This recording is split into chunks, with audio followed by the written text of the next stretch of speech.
The land stretched wide and white, swallowed by silence. Snow pressed down on every fence post, every brittle stalk of grass, until the whole of Bristle Creek looked like it had been forgotten by the living. Wind tore through the wire fences with a low whine, the kind that got under a man's ribs and made him remember everything he'd rather forget. Samuel Alder moved slow along the boundary line, a rifle slung across his shoulder, the collar of his canvas coat pulled high against the cold. His boots crunched through the crusted snow, steady, deliberate, each step more habit than purpose. He wasn't so much walking the land as keeping it from vanishing. Some men prayed, Samuel worked. His breath rose in thin clouds. His hands, calloused and cracked, brushed against the barbed wire to test its tension. A sound fence, like a sound mind, needed checking often. That was his way of holding the world together. One nail, one post, one quiet, useless ritual at a time. By the time he reached the gate, the light had already turned blue. Evening came early out here. Inside the small log house, a faint fire struggled in the stove, painting the walls in amber and shadow. The scent of smoke and pine pitch clung to everything. On the rocking chair by the hearth, Rosie sat curled up, clutching a ragged stuffed rabbit with one missing ear. Her bare feet dangled, swaying to a rhythm only she could hear. She didn't ask when her father would be back. She'd learned that asking didn't make him come sooner. She only waited, eyes on the frost tracing the window pane, her breath fogging little circles on the glass. The house had once been alive. It had laughed. It had sung. Back when Miriam, Rosie's mother, still filled it with warmth. But that was 2 winters ago, and the house had gone quiet the moment she stopped breathing. The walls still seemed to listen for her voice. When the door finally opened, Samuel stepped in and stomped the snow off his boots. He didn't speak, just hung his hat on the peg and set his rifle down by the door. The little girl looked up, expectant, small smile trembling on her lips. He tried to return it. It came out crooked. He bent to the stove, stirred the coals, added a log. The wood hissed. The fire caught. That was how they talked now, through small sounds of survival. Dinner was beans and a heel of bread. They ate in silence, broken only by the clink of spoon against tin bowl. Rosie chewed slow, watching him the way a bird watches the sky for signs of storm. Afterward, she dragged her rabbit upstairs, whispering something to it about Mama's song. When the floorboards quit creaking, the house fell into that hollow kind of quiet that made even the wind sound loud. Samuel sat at the table, his hands folded on the scarred wood. He stared at the lantern flame until it blurred, then reached for the drawer beside him. From inside, he pulled out a folded sheet of paper, edges softened by touch. It was the same letter he'd written a year ago. Ink faded, words trembling where his hand had once been unsteady. Dear Miss, I am a widower with 1 child. I live near Bristle Creek, 2 miles west of town. I seek not a servant nor a saint, just someone kind, someone who don't mind quiet. He'd written it one night when the silence had felt too sharp, too wide, when even prayer hadn't filled the room, but he'd never mailed it. Who would answer a letter from a man who'd forgotten how to smile? He read it again now, eyes tracing the words like scars on old skin. Then he folded it, slid it back into the drawer, and closed it with a soft click. Outside, the wind rose. It moaned through the cottonwoods, rattled the window panes. The sound was almost human, like something calling out, something that had wandered too far and wanted back in. Samuel sat a long time listening to it. Then he blew out the lamp and climbed the stairs. In the small bedroom under the eaves, Rosie slept on her side, her thin arm thrown across the rabbit, its button eye catching the dim light. He stood in the doorway and watched her breathe. She looked like Miriam when she dreamed. Same soft mouth, same quiet stubbornness. He whispered, "Sleep easy, little one," though she couldn't hear him. When he lay down in his own bed, the sheets were cold and stiff. The space beside him felt heavier than his body. He shut his eyes, and behind the darkness, he could still see the last thing Miriam had said. Don't let her grow up afraid of love. He'd tried, God knows he'd tried. But all he seemed to teach Rosie was how to live without words. Sometime after midnight, the world outside turned white again. Snow drifted down slow and endless, covering the tracks Samuel had left by the fence line. The chimney breathed thin smoke into a sky too dark to care. Inside, the fire had burned low. Only embers now, faint, red, pulsing like a heart refusing to quit. The widower's breath was even, the rhythm of a man half asleep, half haunted. Downstairs, the clock ticked against the walls like a reminder that time still moved, even if life didn't. And outside, beyond the cottonwoods, something else moved through the storm. Not man, not beast, just a shadow in the white, searching for a place where the wind wouldn't bite. It would find one soon. Before dawn, Samuel stirred awake. The cold had crept in again, biting at his fingertips. He pulled on his coat and went to check the fire. He'd done that every morning since the day Miriam died, because if the fire died too, it would mean he'd failed twice. As he knelt, feeding the flames, the sound of snow against the windows filled the room. It was steady, soft, endless. He looked around at the quiet house, the small boots by the door, the empty chair by the table, the curtain Miriam had sewn and he never replaced. This was the world now. A man, a child, in a silence so thick it could drown them both. He stood, went to the window and looked out. The land beyond was a sheet of pale gold, where the first hint of dawn brushed the horizon. He could see the barn through the snow, dark, solid, familiar. He didn't yet know that by nightfall, something inside that barn would change everything. He didn't yet know that the silence he'd been living with was about to speak, in a voice both strange and ancient, carrying the weight of another world. But for now, he only saw his reflection in the frost-glazed glass. A tired man in a coat too thin for winter. A man who'd buried his laughter with his wife and never dug it up again. He wiped the window with his sleeve, left a streak of warmth across the cold. For one fleeting second, the snow outside looked like stars. In this land, silence has a shape, and tonight it looked exactly like him. The wind shifted sometime after midnight. It came low and restless through the cottonwoods, rattling the shutters like knuckles against wood.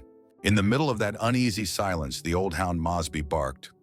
Once, sharp and startled, then again, louder, his voice carrying across the frozen yard. Samuel Alder woke before the second bark finished echoing. A man who lived this far from town didn't sleep deep. He swung his legs from the bed, reached for his coat and rifle, and lit the lantern that hung by the window. The flame caught, throwing thin gold across the rough plank walls. He paused, listening. Mosby barked again, a warning this time, short, clipped, edged with uncertainty. Something was out there. Samuel stepped out into the cold, boots crunching over fresh snow. The sky was black, starless, a single sheet of wind and white. The lantern flame trembled as he crossed the yard. Every breath cut his throat raw. The barn loomed ahead, squat and silent against the storm. Easy now, he called to the hound. Ain't nothing worth freezing over. But Mosby's growl answered him from inside, low and uneasy. Samuel lifted the latch with the edge of his glove and pushed the door open. The smell of hay, horse, and cold air filled his lungs. He stepped inside, light swinging. The mare snorted from her stall, hooves shifting in the straw. The dog stood near the back corner, tail rigid, eyes fixed on something in the dark. Samuel followed his gaze. That's when he saw her. At first she looked like a heap of old rags and blankets, half buried in hay. But as he raised the lantern, the shape took form. A woman curled tight against the cold, breath shallow and slow. Her hair spilled long and black across her arm, threaded with strips of leather and eagle feathers dulled by travel dust. Her skin had the deep bronze of sun and desert, not pale like the women in town. Her hands were rough, palms blistered, nails broken. The kind of hands that had done hard living. Samuel's breath caught.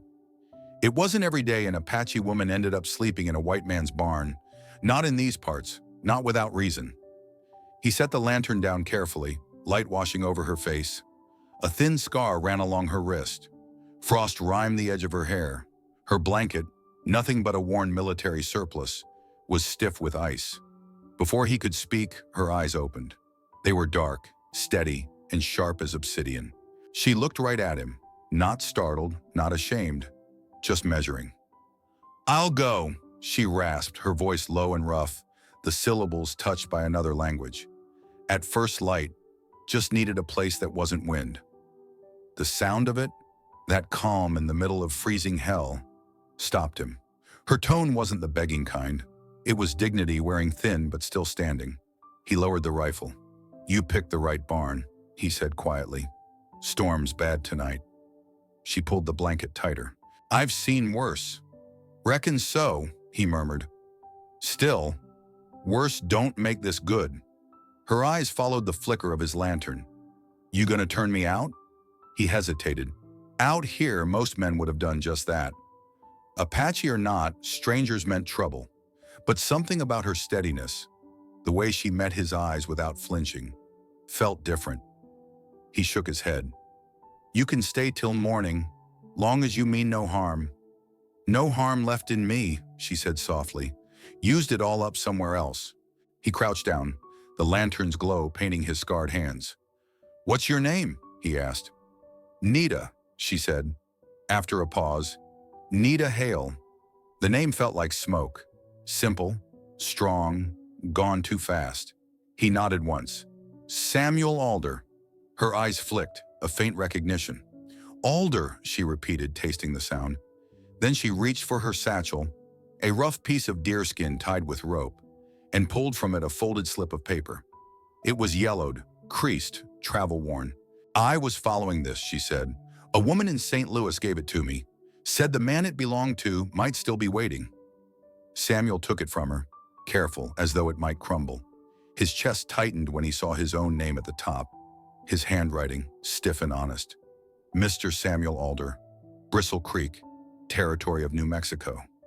He blinked hard as if the letters themselves might rearrange into sense. This is mine. I wrote it." "I know," she said.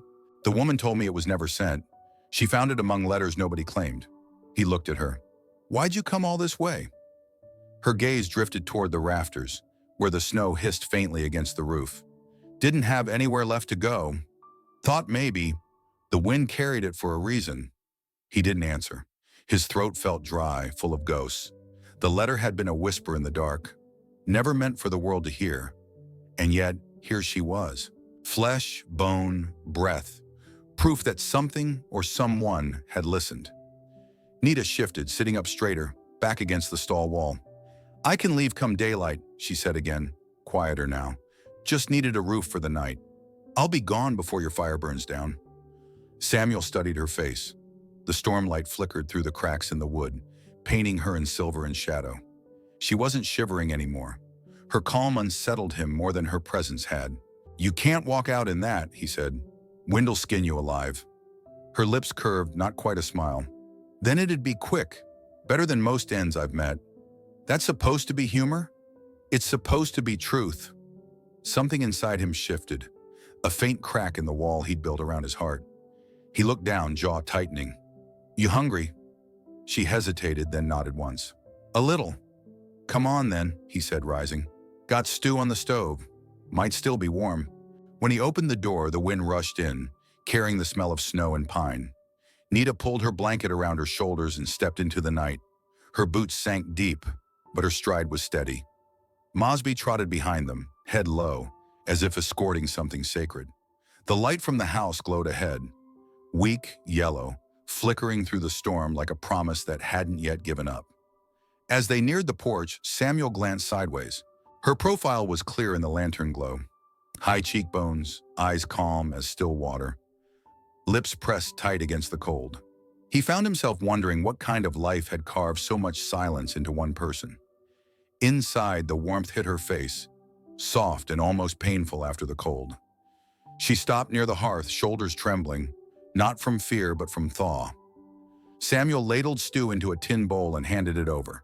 She accepted it with both hands, murmured something in her own tongue, a word that sounded like thanks and prayer folded together. He watched her eat, slow, measured, the way starving people do when they've learned to pace their hope. When she was done, she set the bowl aside and looked at him with that same unguarded steadiness. "You didn't have to let me in," he shrugged. "Didn't figure a little mercy ever hurt a man."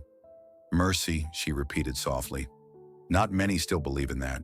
"Maybe," he said, "but I ain't many." The fire cracked.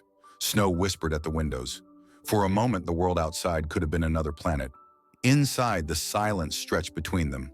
Not empty, but heavy, warm. Finally, Samuel nodded toward the hallway. Spare rooms at the end. Sheets clean enough. Rest if you want. Nita rose. For a heartbeat, she just stood there, the lamplight catching in her eyes like reflections off river stones. Then she touched her hand to the doorframe, closed her eyes, and whispered something low in Apache. Samuel frowned. What's that mean? She opened her eyes, her voice soft. It means, may this house remember how to breathe. He didn't know why, but the words hit him square in the chest. When she disappeared into the spare room, he stood there for a long while, staring at the empty space she'd left behind.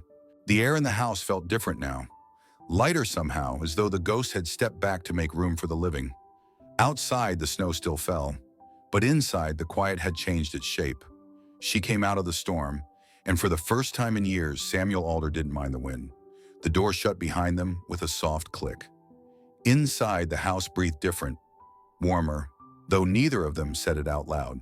Samuel set his rifle against the wall, hung his coat, and knelt to stir the fire back to life.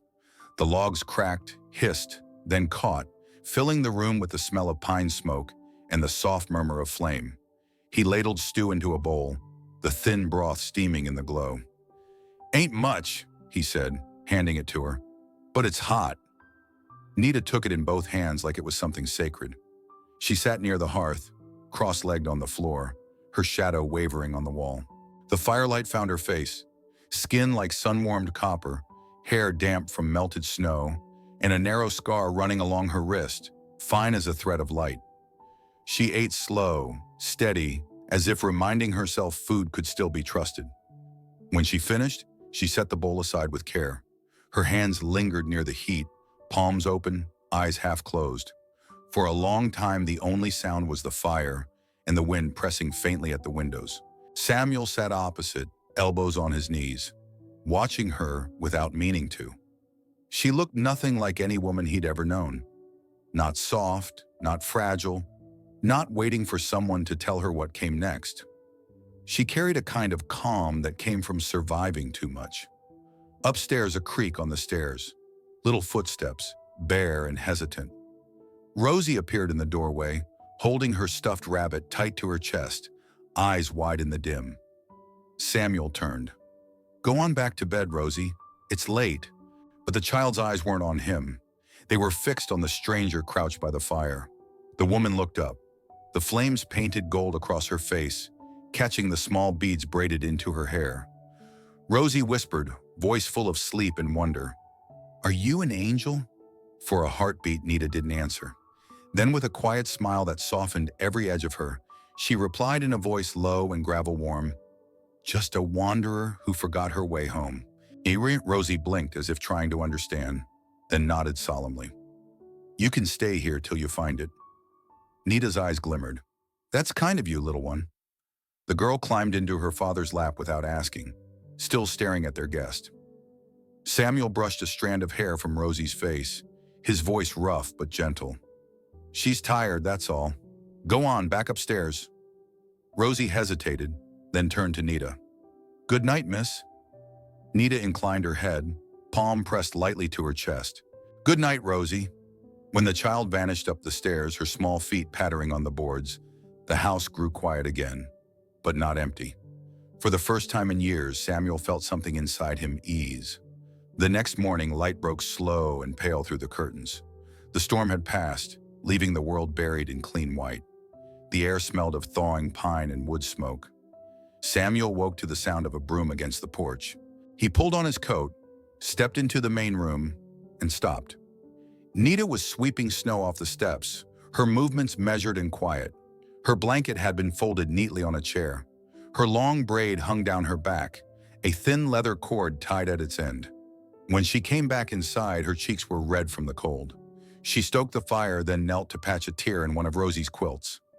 Samuel leaned in the doorway, arms crossed. Didn't say you had to work. She didn't look up. Didn't ask if I could. Then softer. Idle hands make restless spirits. He didn't know what to say to that. She spoke the way she moved, with the weight of something old behind every word. When she finished, she placed the quilt back on the chair, brushing a bit of lint from the edge. Her eyes drifted to the window, where the dawn spilled across the snow. She reached out, fingertips touching the glass, and whispered something in Apache. Samuel frowned. "What's that mean?" "It's a greeting," she said quietly, "to wake the spirit of the house, so it remembers it's still alive." Later, when Rosie came down, rubbing sleep from her eyes, she found Nita crouched by the stove, stirring porridge. "Morning, Rosie," Nita said, voice low and rough, but kind. "You like honey?" The little girl nodded. Nita drizzled a bit from a tin jar, pushed the bowl toward her. "Eat. Wind's still got teeth." Rosie smiled, small, shy, and began to eat. It was the first breakfast in a long while where laughter cracked through the quiet. Just a giggle, faint but real. Samuel listened from the table, coffee mug in hand, pretending to read a newspaper months out of date. He wasn't used to sound in this house. Not laughter, not humming. He'd forgotten how much noise warmth made. By afternoon, the rhythm of the house had changed. Nita moved through it like she'd been there all along. Silent but sure, every action purposeful. She mended a loose hinge, gathered firewood, hummed old Apache tunes under her breath. Rosie followed her everywhere, shadow small and eager. She asked questions in the way only children can. Endless, curious, without fear. "What's that mean?" she'd say when Nita spoke her language to the kettle or the fire. Nita would answer patiently, sometimes letting Rosie repeat the words. "Da-ni-shi," she said one afternoon, showing her how to hold the sound. "It means sun." Rosie tried, giggling when it came out wrong. Samuel at the forge behind the house could hear their voices through the open door. Strange words mixed with laughter, twining like smoke into the air. That evening, while he chopped wood, Nita came outside to shake out a rug. Snow fell in fine dust around her boots.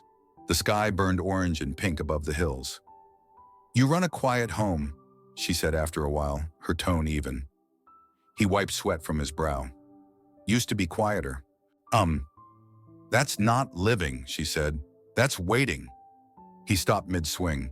Her words hit hard because they were true. He'd been waiting for something. Forgiveness, maybe, or the right kind of loneliness. He wasn't sure which. That night, when the wind started up again, the house felt smaller, closer. Nita sat by the hearth, weaving a strand of beads while Rosie leaned against her knee, half asleep. Samuel sat across the room, pretending to fix a lantern but watching them more than the work in his hands. The firelight made everything soft, the lines on his face, the tiredness in his eyes, even the scar along Nita's wrist. Every now and then, she'd hum under her breath, a low tune full of dust and distance. "What's that song?" he asked. She didn't look up. "It's not a song. It's a story my mother told when storms came, about the mountain spirits who light the fire inside us so we don't lose our way." He nodded slowly. "Seems it's working." She smiled faintly. "Maybe." Rosie stirred, murmuring in her sleep, and Nita brushed a hand over the child's hair.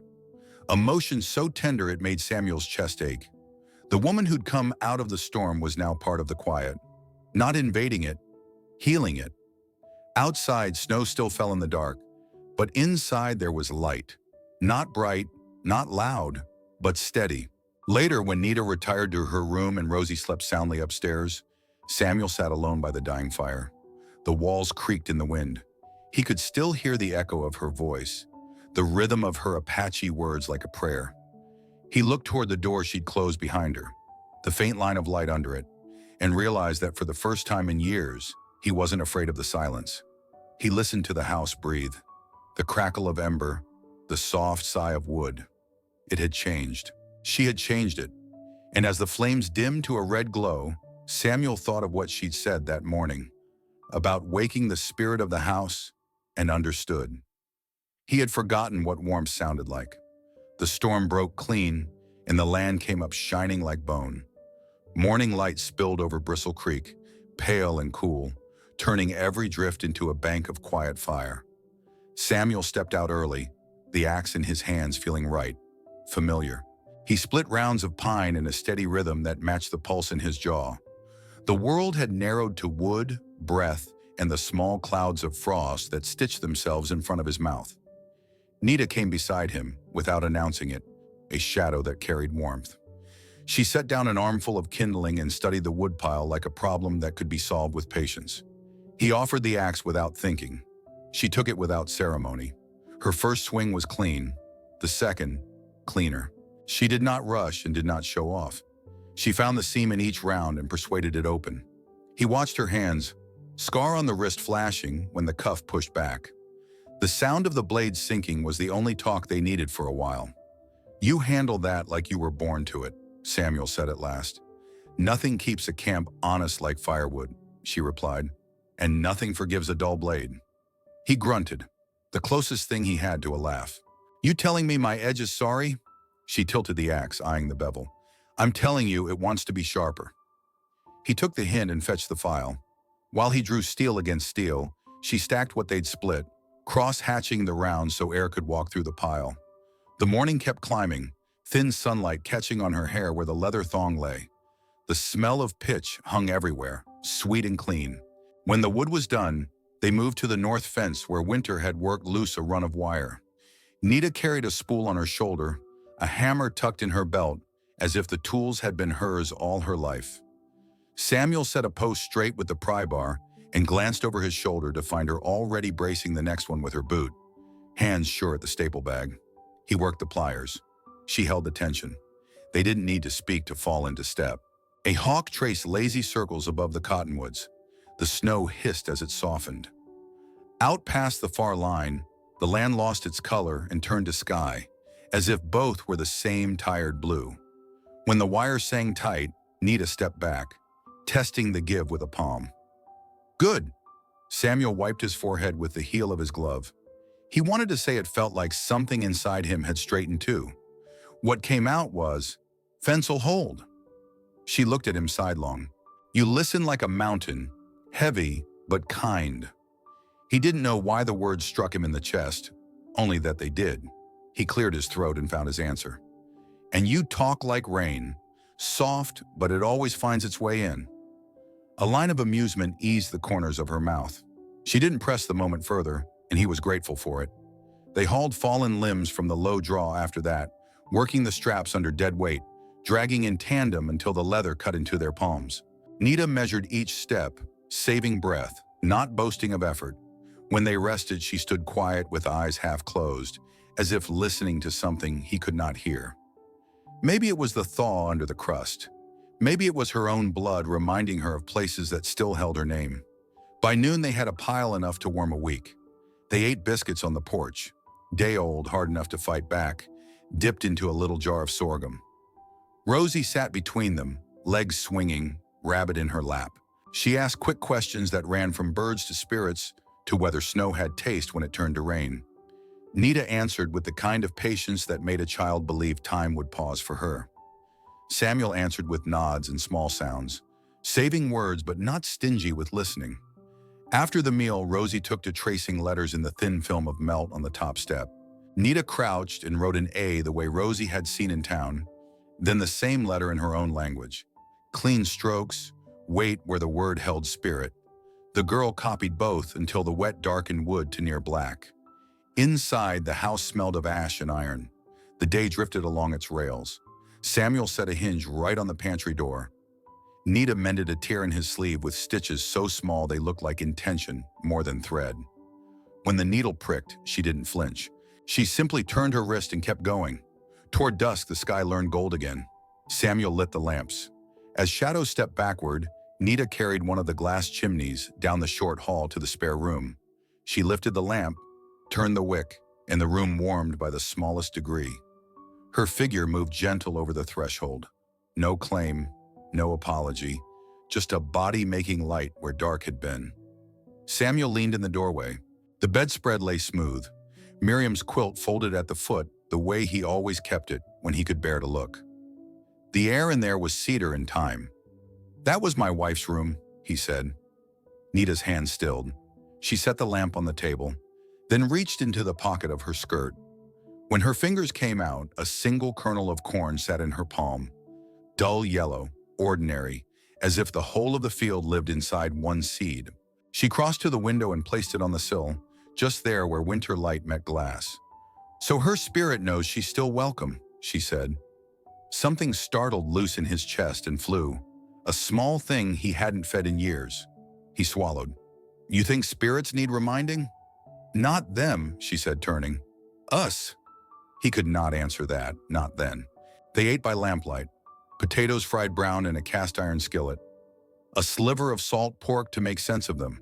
Coffee so strong, it turned the tongue to iron. Rosie told a story about a bird that followed her from room to room and lived only in glass reflections. Samuel listened with a face that tried to be stern and failed. Nita listened like someone catching a hymn from the wind. When the plates were scraped clean and the pan cooling, Nita wiped her hands on a cloth and settled by the hearth.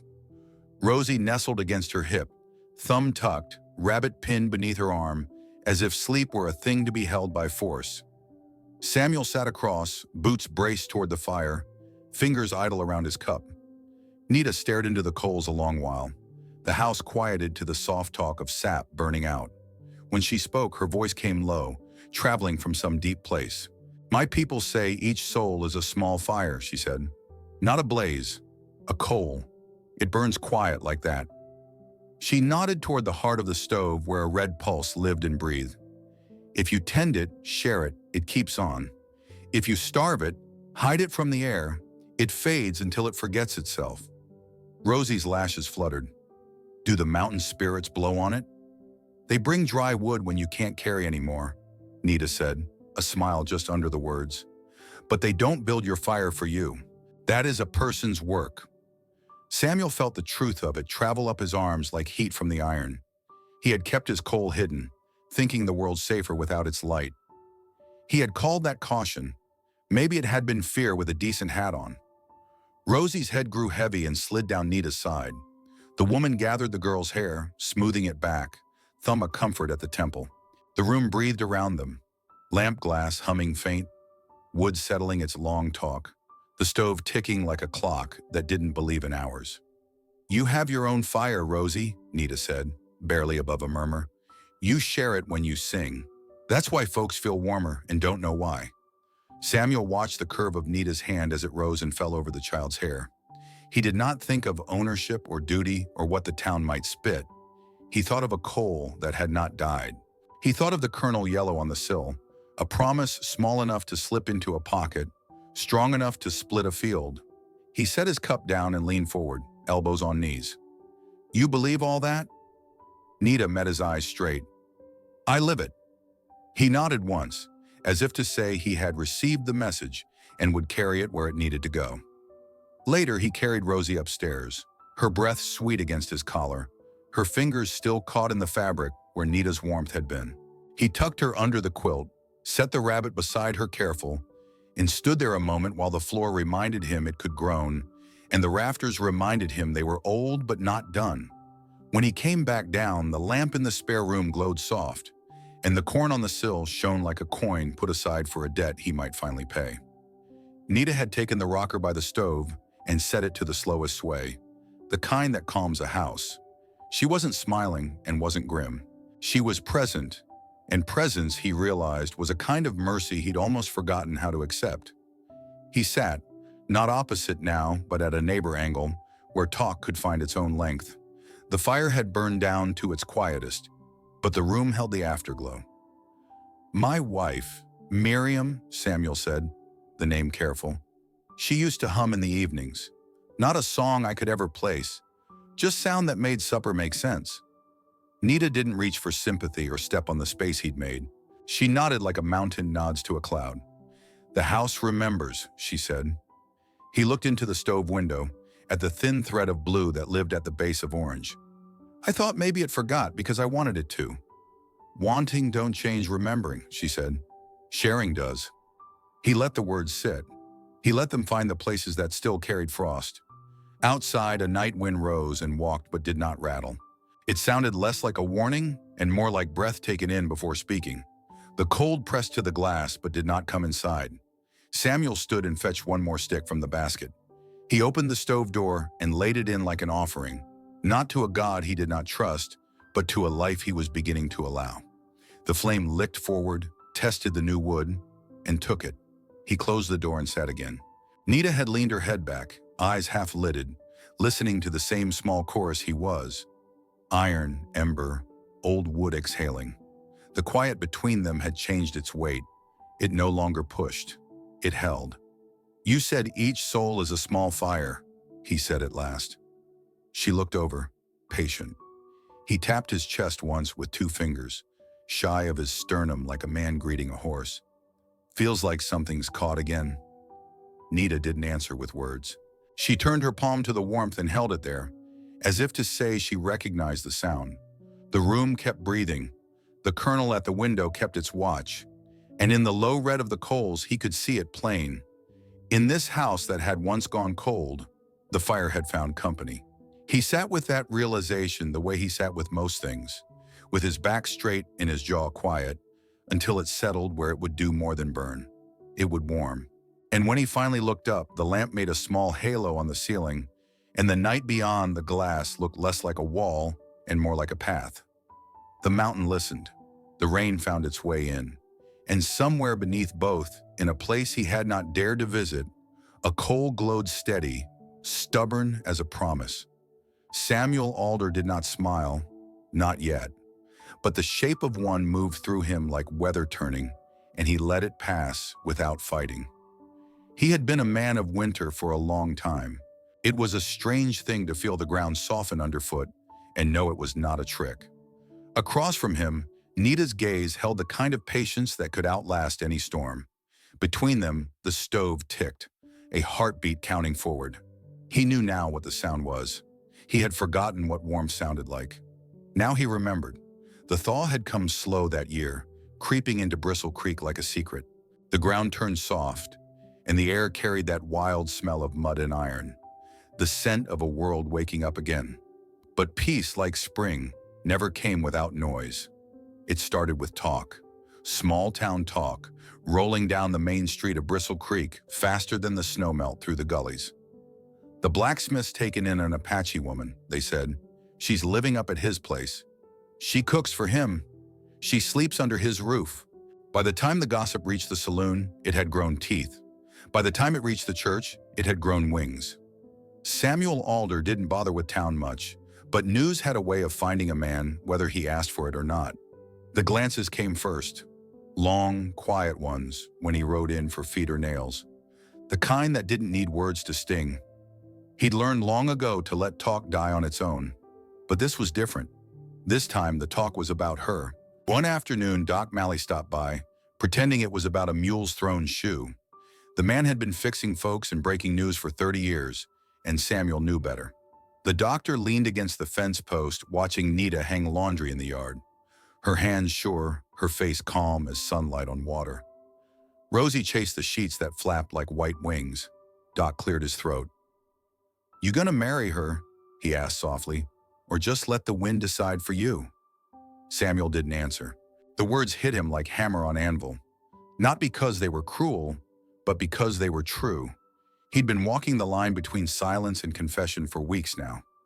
She worked beside him every day, splitting wood, mending fence, singing low songs in a language the land seemed to understand. But he hadn't found the courage to name what was growing between them. He turned his gaze toward the barn. "Don't know yet," he muttered. Doc tipped his hat, half a smile under his mustache. "Better decide soon. Wind's fickle." When the doctor rode off, the sound of hooves faded into the hills, leaving only the whisper of linen on the line and the soft hum of Nita's song. Samuel didn't realize she'd heard every word. That night, the air in the house shifted. Not cold, just quieter. At supper, Rosie talked about a sparrow's nest she'd found in the woodpile. Nita smiled, listening, but her eyes kept drifting toward the window, toward the open dark where the hills met the stars. When the dishes were done, she packed them back in the cabinet, hands moving like habit more than thought. Then she turned, voice steady but low. "A caged spirit dies the same as one in chains." Samuel looked up from the table, heart thudding slow. "What are you saying?" "I've stayed long enough to know peace here," she said, "but not long enough to steal it." Her gaze was kind, not accusing. "You don't owe me anything, Samuel Alder." He stood, but words failed him. "I ain't trying to keep you," he said. "I just..." She waited. I don't know how to ask someone to stay without sounding like I'm taking something from them. Nita nodded once. Then don't ask. She turned away, started gathering her few belongings, the beaded pouch, the blanket, the strip of feathers that had once been her father's. The sound of her folding things was like the slow closing of a door he didn't want shut. He didn't sleep that night. Every creak of the house sounded like a footstep leaving. By dawn, the decision had carved itself clean in his chest. He saddled his horse before the first light broke the ridge. The air smelled of sage and frost, that narrow space between night and morning when the world holds its breath. When he reached town, the sky was still gray. The church door creaked when he pushed it open. Inside, the Reverend was lighting candles, the glow trembling against the stained glass. Samuel took off his hat, voice rough. "Reverend, I need a ceremony before the sun's up." The old man raised a brow but didn't ask questions. He'd known Samuel too long to press where the heart was tender. "You got a ring?" he asked. Samuel reached into his pocket and held out a simple band of silver, roughly hammered, the metal still uneven. "Made it myself," the Reverend nodded. "Sometimes the best things are the ones that don't fit perfect." Samuel's throat tightened. "I'll bring her here before dawn." He left before the candles burned steady, the church door swinging behind him like a promise not yet spoken. The ride home was a blur of wind and dirt road. The sun cracked the horizon, spilling gold across the frozen fields. His horse's breath steamed like smoke in the cold. When the house came into view, he saw her, Nita, standing by the fence, her bundle slung over her shoulder. Rosie clung to her skirt, tears streaking her cheeks. Samuel slowed, boots hitting the ground before the horse stopped moving. "You were gonna leave without saying goodbye?" Nita's voice was calm. "Goodbyes don't belong to the living. They belong to the ones left behind." He walked up to her, hat in hand, heart raw.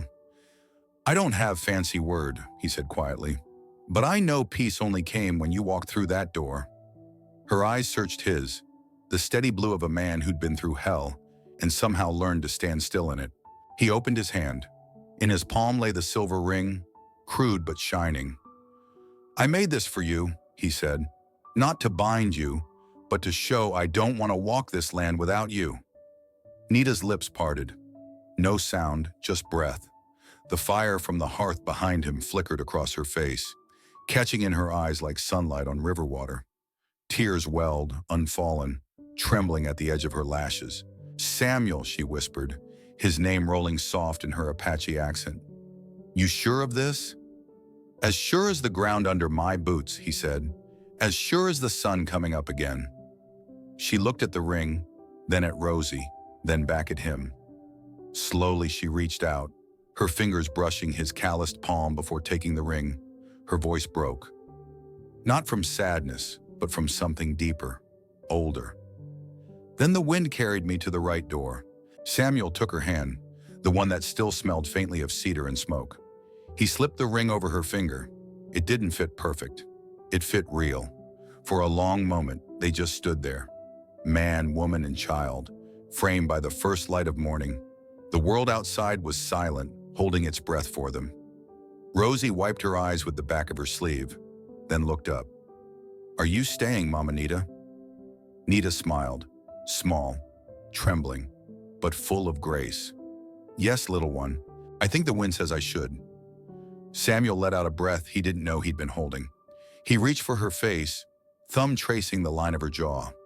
The warmth between them was quiet, not the wild kind of love that burns, but the kind that endures, like embers waiting for dawn.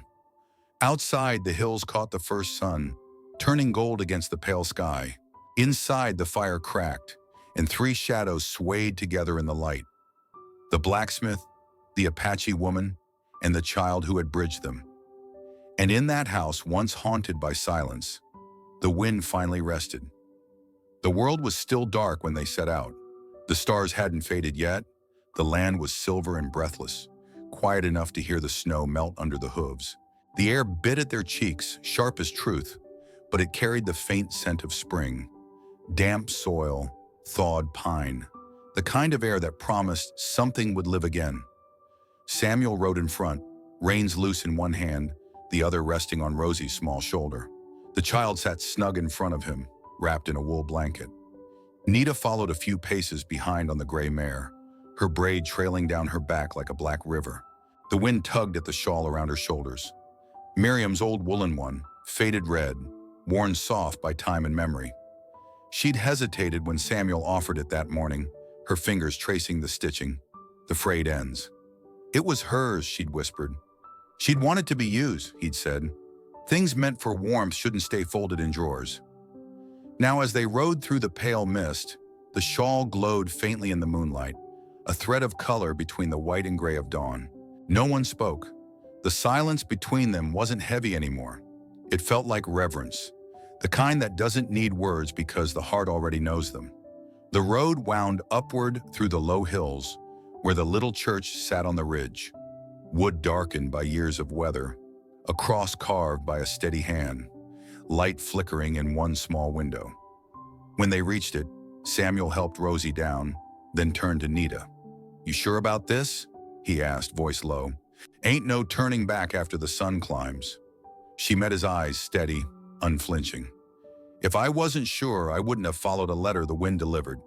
He smiled then, small, raw, the kind of smile that comes from somewhere long closed. "Guess the wind did a better job than the post office." She let out a quiet laugh. "Maybe the earth wanted you to keep your word." Inside, Reverend Turner was already waiting, standing by the altar with a candle in hand. The flame was weak, but it did its best to stand against the dawn pushing through the cracks. He nodded as they entered. "You're early," he said. Samuel took off his hat. "Didn't want to waste daylight." "Or courage," the Reverend said softly. He turned to Nita. "You must be Miss Hale." She inclined her head. "Just Nita will do." He studied her, the high cheeks, the quiet composure, the way she stood, like someone who'd spent her life rooted to the earth. "You bring peace with you," he said finally. "Not all folks can do that." Nita said nothing. She didn't need to. They stood before the altar side by side. There was no music, no guests, no lace or ribbons. Just three people and a patch of gold light creeping across the wooden floorboards. Rosie clung to Samuel's leg, eyes wide, face soft with wonder. The Reverend opened his small leather Bible, its edges frayed and thumb-thin. His voice carried through the still air, low and even, like a hymn that didn't need melody to be holy. "Do you promise to walk beside each other? Not ahead, not behind, to share the road as it comes, whether sun or storm?" Samuel's hand tightened around Nita's. "I do," he said. The Reverend turned to her. "And you, Miss Hale?" Her voice was steady. "I do." Outside, a faint pink cracked across the horizon. The candle flame trembled, then steadied, its light joining with the first spill of dawn through the window. The Reverend closed his Bible and smiled. "Then the Lord, who made man from dust and woman from breath, bless you both with a new beginning." He paused, eyes softening as he looked at the child between them. "And may the little one always know, she is home." Rosie stepped forward, small fingers slipping into Nita's hand. She looked up at her with all the trust a child can hold and said simply, "Mama." Nita froze, the word landing like an arrow. Not a wound, but a claim. Her breath hitched, her hand tightened around Rosie's. Then she whispered, "Yes, little one, I'm here." Samuel watched, his throat tight. He hadn't planned for tears, but one found its way anyway, hot against the cold morning. He turned toward the window, toward the light spilling through the glass, and something in him unclenched. Maybe it was the quiet, or the way Nita's dark hair glowed in the dawn, or how Rosie's laughter filled the church like birdsong. But right then, he thought, maybe God ain't in the church. Maybe he's right here. Outside, the hills burned with morning color, rose and gold, the sky wide open. The three of them stepped out together, their breath clouding in the cold. The ground underfoot was damp, soft from thaw. The air held that first warmth that hinted at green things waiting beneath the frost. Samuel helped Nita onto the mare, then swung up behind her. Rosie rode between them, her head resting against Nita's arm. The Reverend watched from the doorway as they rode down the hill. Not fast, but steady. The kind of pace that says a man's not running anymore. They reached the bottom where the creek cut through the field, its water alive again after months of ice. The reflection of the sunrise rippled across it, turning the surface gold. Nita pulled the horse to a stop. She looked out over the land, the bare trees, the smoke rising from the chimney of their home in the distance. "This place has memory," she said softly. "Even the dirt feels it." Samuel nodded. "Maybe that's why it let us stay." Rosie giggled. "The dirt likes us." Nita smiled. "Yes, Rosie, it likes the sound of our footsteps." The child leaned down, patted the horse's mane and whispered, "Then we'll stay gentle." As they rode back toward the cabin, the sun climbed higher, spilling warmth on their backs. The wind ran through the cottonwoods, carrying the faint smell of juniper and ash. A hawk circled above, its cry sharp against the quiet morning. For the first time, Samuel didn't see ghosts when he looked at his land. He saw roots. He saw the possibility of spring. Fragile, uncertain, but alive. Nita reached for his hand where it rested on the saddle horn. Their fingers brushed, then laced together. No words passed between them. They didn't need any. He glanced at her, the wool shawl slipping off one shoulder, her face turned toward the sun. In her eyes, he saw something fierce and still, a peace he hadn't known could live in this world. Back at the house, the fire still burned low in the stove. Rosie ran ahead, the rabbit doll bouncing from her arms. Samuel held the door for Nita. She stepped inside, the morning light catching the ring on her finger. Silver and simple, but bright, as if the sun had been waiting for it. She turned to him. "So this is home now?" He nodded. "It always was. Just needed the right soul to walk through." She smiled.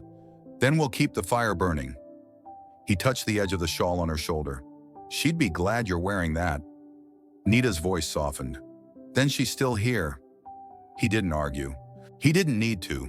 Outside, the sky had turned a clear blue. The last of the frost dripped from the eaves, each drop catching light like small blessings.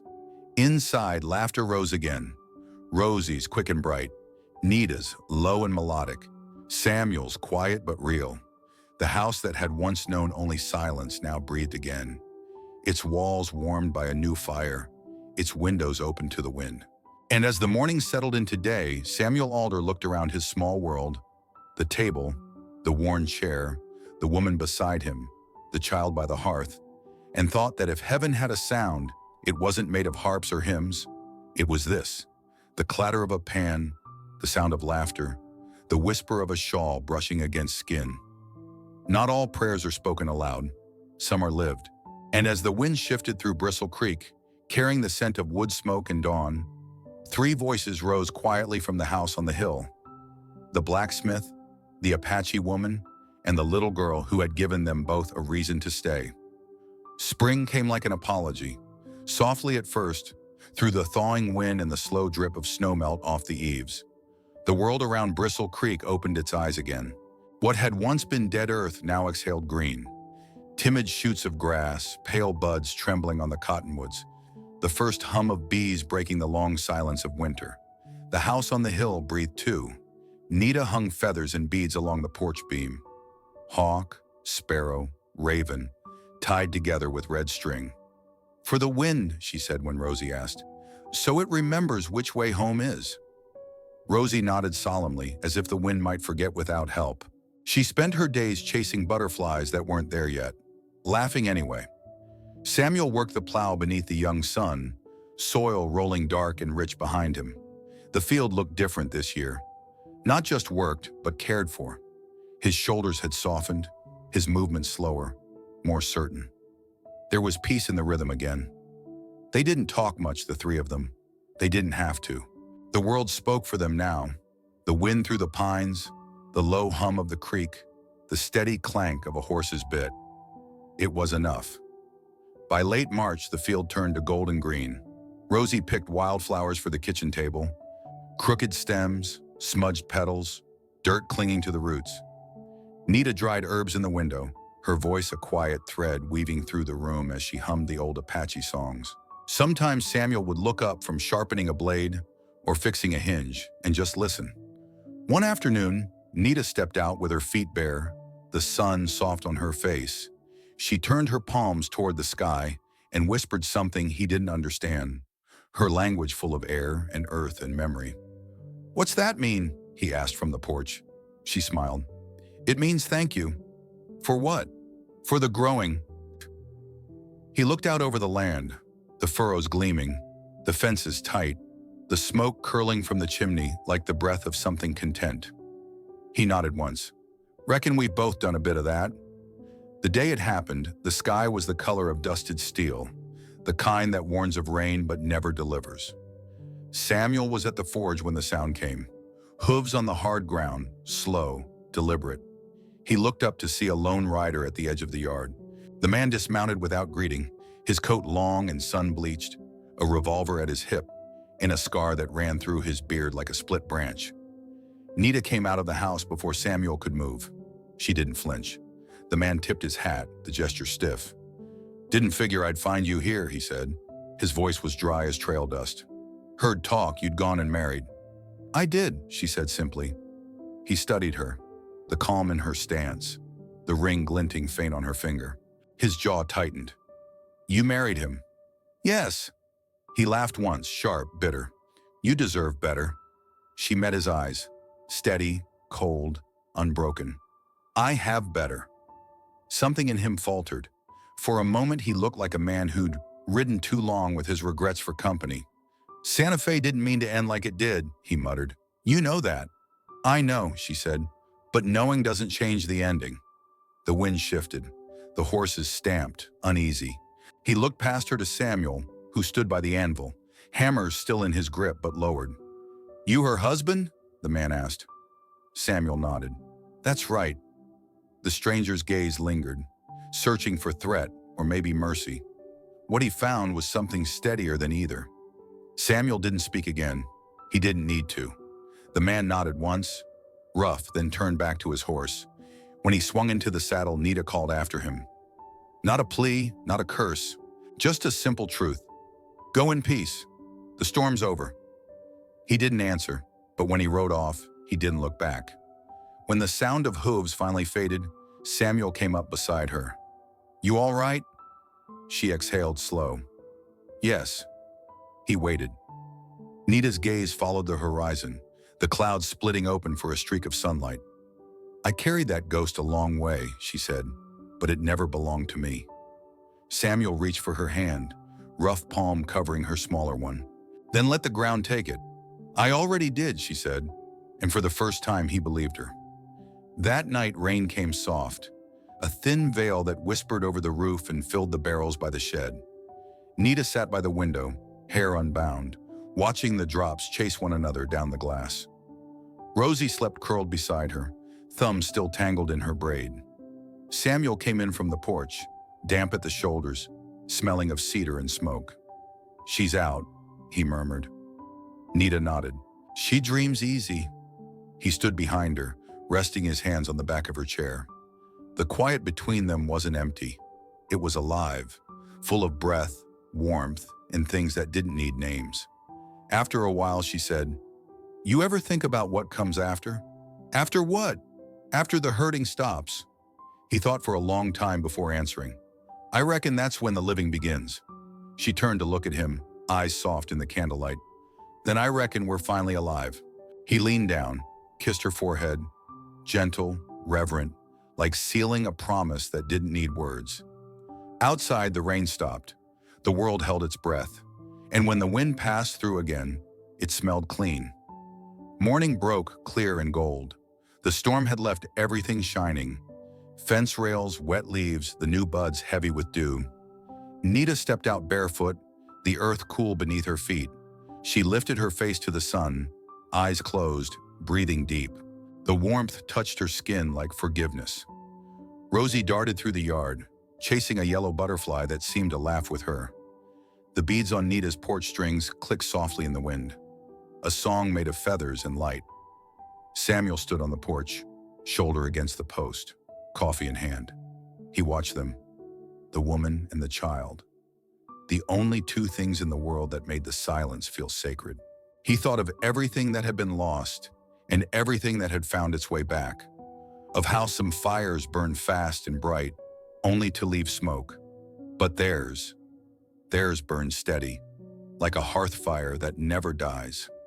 He didn't say it aloud. He didn't need to. The morning already knew. The camera of the world pulled back then. Over the green field, over the creek shining like a ribbon of glass, over the small cabin that had once been a refuge and was now a home. A hawk circled high, catching the sunlight, its cry echoing through the hills. And below, in that quiet corner of New Mexico, where mercy had learned to grow, three figures stood bathed in light. A man who had lost everything, a woman who had survived the fire, and a child who had taught them both how to love again. The wind carried the scent of earth and rain, and somewhere in it, faint but sure, the echo of Nita's voice rose. A prayer, or maybe just a thank you to the land that had finally learned to forgive.